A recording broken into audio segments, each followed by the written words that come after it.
આધાર card કેન્દ્ર ઉપર server down રહેતા અરજદારોને હાલાકી.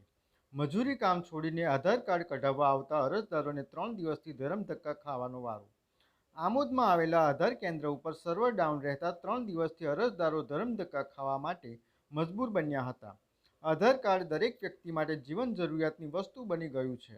આમોદમાં આધાર કાર્ડનું ફક્ત એક જ કેન્દ્ર આપવામાં આવેલું હોવાથી લોકોને ભારે હાલાકી વેઠવાનો વારો આવ્યો છે.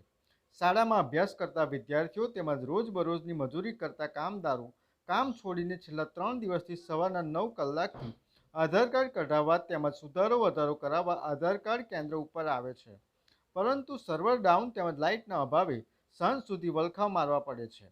ગામડામાંથી આમોદ ભાડું ખર્ચીને આવેલા ગરીબોને ધરમના ધક્કા ખાવા મજબૂર બન્યા હોય તેમ લાગી રહ્યું છે. ત્યારે સરકારી તંત્ર સર્વરની સમસ્યા વહેલી તકે દૂર કરે તેવું લોકો ઈચ્છી રહ્યા છે, જેથી લોકોનો સમય અને પૈસાનો વ્યય થતા આધાર કાર્ડ માટે 3 દિવસથી આવું છું. મહેનત મજૂરી કરીને ખાઈએ છીએ. રોજ કેટલા ટકા ખાઈએ આધાર કાર્ડના કામ માટે. પહેલે દિવસે સર્વર ડાઉન હતું, બીજે દિવસે લાઇટ નહોતી. આજે ત્રીજો દિવસ આવું છું.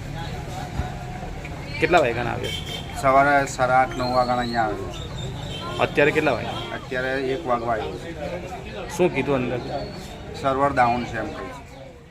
VMP news, think positive.